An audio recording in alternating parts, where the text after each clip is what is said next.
રાજકોટમાં સિટી બસની અડફેટમાં બાળકનું મોત થયાની ઘટનામાં ડ્રાઈવરની ધરપકડ થઈ છે। મહત્વનું છે કે રવિવારે કણકોટ રોડ પાસે લાભુભાઈ ત્રિવેદી એન્જિનિયરિંગ કોલેજ સામે અકસ્માત સર્જાયો। આ ઘટનામાં બેફામ સિટી બસ ચાલકે માતા અને પુત્રને અડફેટે લેતા 7 વર્ષના બાળકનું મોત થયું। આ ઘટનામાં બાળકના માતા પણ ગંભીર રીતે ઇજાગ્રસ્ત થયા। ત્યારે આ ઘટનામાં પરિવારે પોતાના એકના એક વાલસોયા દીકરાને ગુમાવતા માતમ છવાયો છે। ઘટના બાદ રાજકોટ તાલુકા પોલીસે બેફામ સિટી બસ અહંકારના ડ્રાઈવરની ધરપકડ કરીને કાર્યવાહી હાથ ધરી। આવું અમે તો દીકરા વગરના થઈ ગયા। એકને એક દીકરો હતો, માં દવાખાને દાખલ કરી, દીકરાને અગ્નિ સંસ્કાર કર્યો। ભાઈ અમારું શું અમાવું પડે।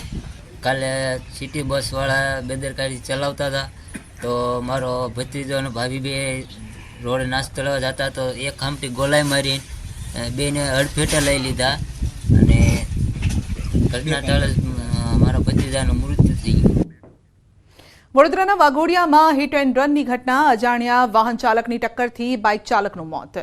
રવાલ ગામના 20 વર્ષીય સંજય મકવાણાનું મોત થયું છે। ખંધા રોડ પર બન્યો અકસ્માતનો બનાવ। વાઘોડિયા પોલીસ ઘટના સ્થળે પહોંચી તપાસ હાથ ધરી છે। મૃતદેહને જરોદ રેફરલ હોસ્પિટલ ખાતે પોસ્ટમોર્ટમ અર્થે ખસેડાયો। મોરબીમાં ઉમા ટાઉનશીપ પાસે શનિવારે બેફામ કાર ચાલકે 3 લારી અને 2 બાઇકને અડફેટે લેવાનો મામલો છે સામે આવ્યો। સિટી બી ડિવિઝન પોલીસ મથકમાં સ્કોર્પિયો કારના ચાલક વિરુદ્ધ ફરિયાદ પણ નોંધાઈ। પોલીસે મુન્ના રાવલ નામના કાર ચાલકની ધરપકડ કરી। કાર ચાલક નશાની હાલતમાં હોય અકસ્માત સર્જ્યો હતો તેવી કબૂલાત પણ કરી છે। કાર ચાલક આરોપીનું પોલીસે સરઘસ કાઢ્યું હતું તો પોલીસે આરોપીની ધરપકડ કરી છે અને ત્યારબાદ સરઘસ કાઢ્યું। કાયદાનું ભાન તેને કરાવવામાં આવ્યું હતું।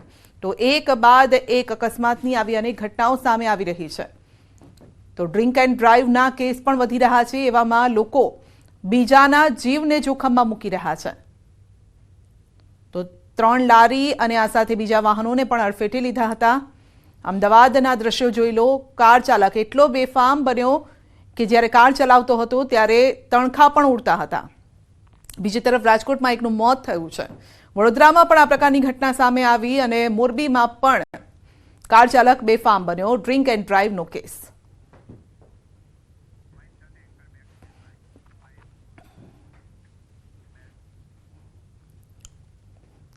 નકલી ડોક્ટર, નકલી પોલીસ, નકલી સીબીઆઈ ને હવે નકલી આઈટી અધિકારી। વડોદરા એસઓજીએ ઝડપ્યો છે નકલી ઇન્કમટેક્સ ઓફિસર। નકલી ઇન્કમટેક્સ ઓફિસર બની અને લાખો રૂપિયા ઠગનારની ધરપકડ કરાઈ છે। વર્ષ 2023માં છોટાઉદેપુરના પાવીજેતપુર તાલુકામાં ખેડૂતના ઘરે જઈ ઇન્કમટેક્સ ઓફિસરના સ્વાંગમાં આરોપીએ રેડ કરી હતી અને ત્યારબાદ નકલી દવાઓનું વેચાણ કરો છો તેમ કહી ખેડૂતની રોકડ રકમ સહિત 15 લાખ રૂપિયાનો મુદ્દામાલ લઈ આરોપી ફરાર થઈ ગયો। પોલીસે મૂળ દાહોદના એજાઝ શેખને તાંદલજાથી ઝડપીને કાર્યવાહી કરી છે।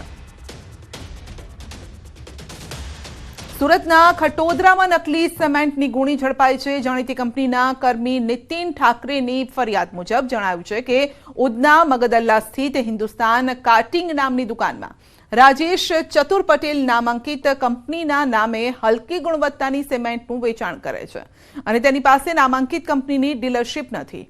ફરિયાદના આધારે સુરત પોલીસે કાર્યવાહી કરી છે।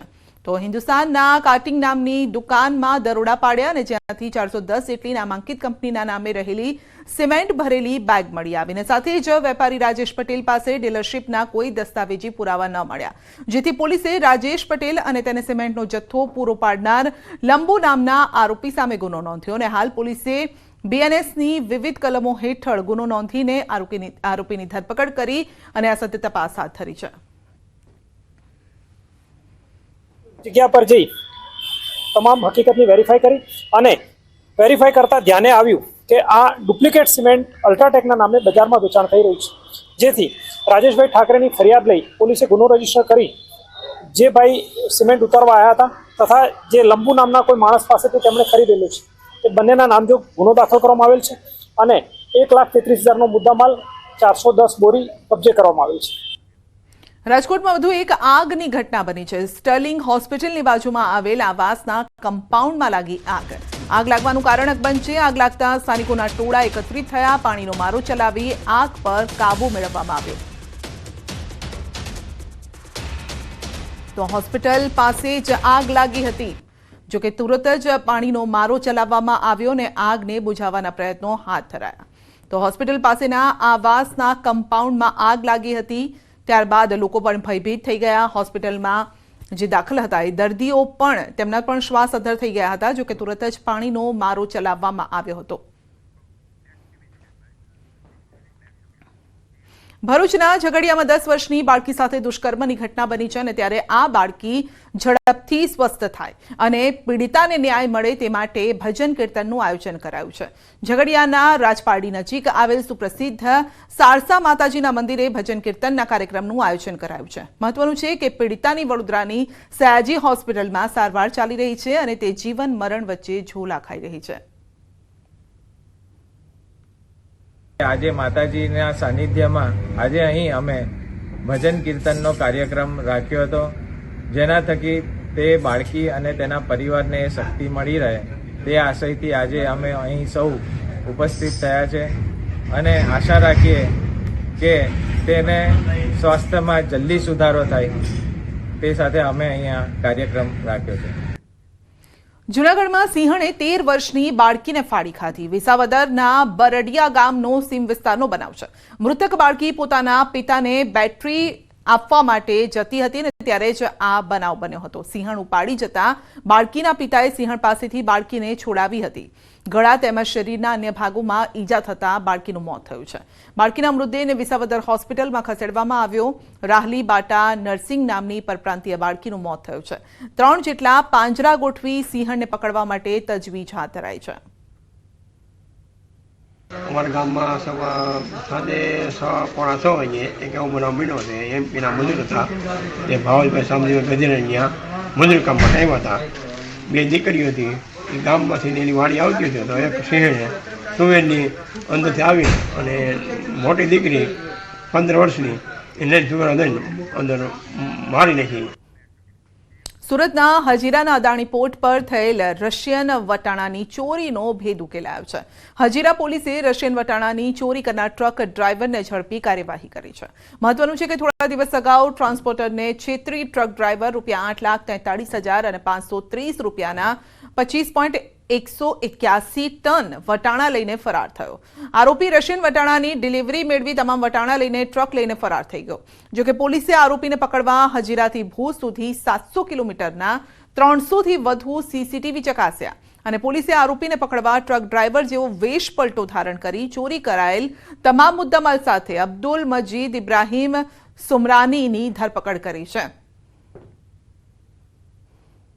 ગત તારીખ 7/12/2024ના રોજ હજીરા પોસ્ટેમાં BNS 316-361-2 હેઠળ ચોરીનો ગુનો દાખલ કરવામાં આવેલ હતો. ઉપરોક્ત બનાવમાં હજીરા અદાણી પોર્ટ ખાતેથી વટાણાની બેગો જેનું વજન આશરે 25 ટન તથા કિંમત 8,43,530 જેટલું થાય છે તેને ટ્રકમાં લોડ કરાવી જે જગ્યાએ ઉતારવાની હતી તેને બદલે માલિક સાથે છેતરપિંડી કરીને અન્ય જગ્યાએ લઈ જઈ સગેવગે કરવામાં આવેલ હતો. વડોદરામાં વિદેશી યુવતીઓએ ઓફિસમાંથી ચોરી કરી છે. 2 વિદેશી યુવતી સીસીટીવીમાં કેદ થઈ છે. ઓફિસનો દરવાજો તોડી ચોરીને અંજામ આપ્યો. આજવા નિમેટા રોડ પર ઓફિસમાંથી સામાન ચોરીની ઘટના બની. વાઘોડિયાની ખાનગી યુનિવર્સિટીમાં બંને વિદેશી યુવતી અભ્યાસ કરે છે. વિદેશી યુવતીઓ ઓફિસમાંથી ટીવી, પ્રિન્ટર સહિત 19,000નો સામાન ચોરી કરતા કેમેરામાં કેદ થઈ છે. કપુરાઈ પોલીસે વિદેશી યુવતીઓ સામે ફરિયાદ પણ નોંધી છે. તો દ્રશ્યમાં આપ જોઈ શકો છો કે ચોરી કરતી આ યુવતીઓ દેખાઈ રહી છે. ઓફિસનો દરવાજો તોડે છે અને ત્યારબાદ ઓફિસમાંથી ચોરી કરે છે. તો ટીવી, પ્રિન્ટર સહિતનો, કમ્પ્યુટર સહિતનો જે માલસામાન હોય છે તેની ચોરી કરવા માટે તે આવી હતી. તો આપ દ્રશ્યોમાં પણ જોઈ શકો છો કે ટીવી આ સાથે પ્રિન્ટર લઈને તે ફરાર થઈ રહી છે. વધુ અપડેટ મેળવીશું સંવાદદાતા હાર્દિક પાસેથી. જી હાર્દિક, ચોરીના સીસીટીવી આવ્યા છે સામે, મામલો શું છે? વિદેશી યુવતીઓ ચોરી કરતી દેખાય છે. બિલકુલ, જો સમગ્ર મામલાની વાત કરીએ તો વડોદરા શહેરનો જે આજવા નિમેટા રોડ છે ત્યાં અનંત સમૃદ્ધિ નામનું કોમ્પ્લેક્સ આવેલું છે અને ત્યાં જે એક ઓફિસ છે ત્યાં કોઈને જો મકાન કે દુકાન ભાડે લેવું હોય, વેચવું હોય એના માટેની કામગીરી જે છે ચાલતી આવી હતી. ત્યારે થોડા સમય પહેલા જે બે વિદેશી યુવતીઓ છે ત્યાં તપાસ અર્થે ગઈ હતી અને ત્યારબાદ આ જે વિદેશી યુવતીઓ છે તેમને ભારતીય સ્ટાઇલમાં જે છે તે પોતાના હાથ જે છે તે અજમાવ્યો હતો અને આ જે ઓફિસ છે તેમાંથી આ જે પ્રિન્ટર, ટીવી સહિતની જે લગભગ 19,000નો મુદ્દામાલ જે છે તેની ચોરી કરી હતી અને ચોરી કરતા જે વિદેશી યુવતીઓ છે તેઓ કેમેરામાં જે છે તે કેદ થઈ ગઈ છે. આ યુવતીઓ વિશે વાત કરીએ તો વડોદરા શહેરની એક ખાનગી યુનિવર્સિટી છે, ત્યાં યુવતીઓ જે છે તે અભ્યાસ કરે છે, ત્યારે જે પોલીસ છે તેમના દ્વારા આ જે ફરાર યુવતીઓ છે તેમની જે તપાસ છે, જે શોધખોળ છે તે હાથ ધરવામાં આવી છે. પ્રાથમિક વિગતો સીસીટીવી ફૂટેજ જોયા બાદ પોલીસને મળી છે કે કરીન તથા ચારબાને ડા ફાતિમા કરીને જે છોકરીઓ છે તેમના દ્વારા જે ચોરી જે છે તે કરવામાં આવી છે. જી હાર્દિક, આપનો આભાર. 30 વર્ષ પહેલા બુટલેગરો બેફામ બન્યા છે. દારૂની